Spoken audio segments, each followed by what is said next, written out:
Okay, I believe we're up to transmission 18 at this point. It is something like October 15th. It's a Thursday. I have been getting so blocked over this message that I have for you. I have had it downloaded as usual for a little while, but it's been percolating and it has not come to my attention why at this time. So perhaps it will make more sense to you once I give you this download.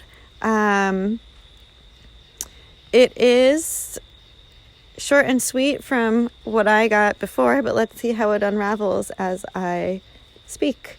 This week's message is about karma versus vengeance or revenge.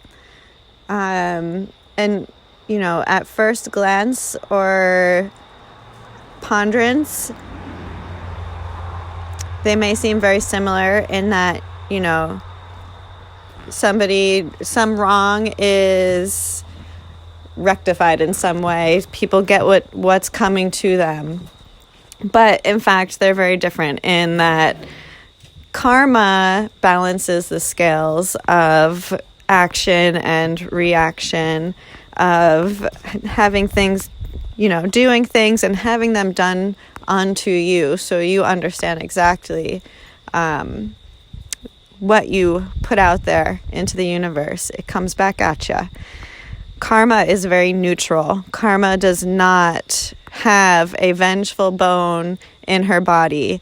Karma is graceful, it is compassionate, and it just simply presents you with precisely what you have created or presented in other people's realities, other beings' realities, not just people.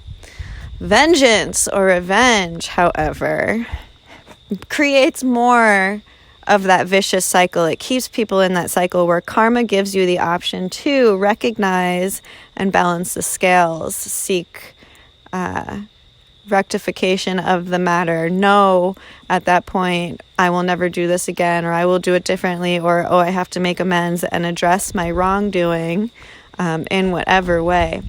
Vengeance or revenge, there are some mean bones there, and it is somebody who takes on the mask of karma in justifying horrible actions that other people have done to them, or that has been done to them by whatever.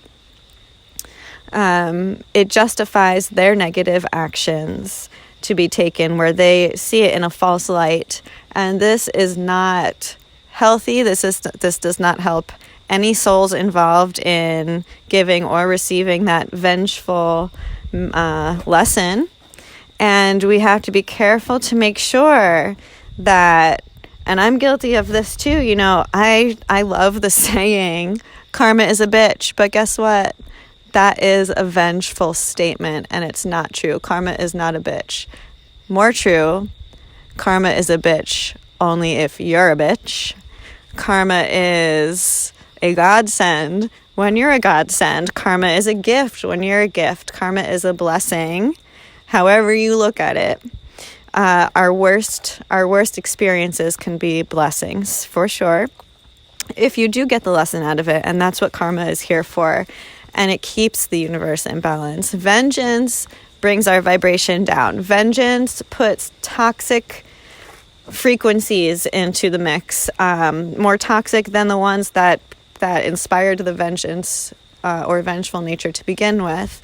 And if we are even thinking that we're just neutrally giving what we got, tit for tat kind of stuff, we're actually vibing even lower than that, and we're setting ourselves up for more karma our own self. So it's better to let karma unfold in the neutral, organic way, which means you stepping out of that hurt or that feeling of, well, that person needs to learn, or this isn't fair to me and I hope that they get what's coming to them.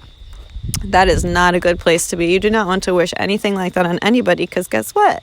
If you do, it's going to happen to you too. And people are going to, you don't want anyone wishing any poor things on you. So don't do it to others.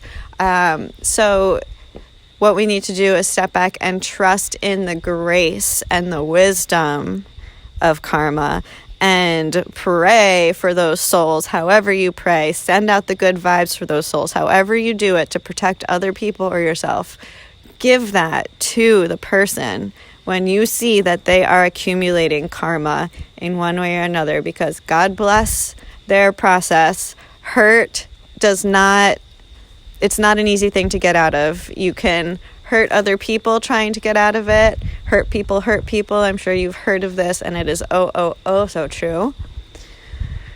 Or you struggle through the karmic lesson, and that is sometimes even harder, which is why we get stuck in these vicious cycles. So where are you in this message? Are you somebody who observes karma? Do you notice karma coming back to you, going to other people? Do you have any feelings other than neutral gratitude, compassion? Do you have any vengeance, any sense of, oh, ha, ha, ha, karma's a bitch because you were a bitch, and I love to see this unravel? It takes a lot of emotional and spiritual maturity to rise above all of that. All of that is called pettiness, no matter how horrible the crime. And that is where your muscles really start getting worked, is when we see these horrible things going on. We have to practice forgiveness and compassion and trust that there are greater universal laws out there who have a much more accurate picture and a much wider scale of how to address the issues than we do in our minds or in our little universes. There's a bigger matrix that we're a part of, and we can trust that we really are guided and protected. And if we keep our lights pure and shining for ourselves and everybody else, it's only going to keep us burning stronger and help other people find their own light. And that's exactly our goal. What we're really here to be doing is to be burning our lights bright and helping other people find theirs, and to learn how to burn that light in a way that is eternal instead of combustion and transient. So that's our message for today. Observe your feelings and thoughts about this and where it's applicable in your life, and which end of the karmic pole you are hanging out in. Where are you with karma? Are you on good terms? Do you owe? Are you getting some blessings back in your life because of the good stuff that the universe owes to you at this point? What's going on? All right. Love you guys. I hope you have a fabulous rest of your week. Be well. Good night.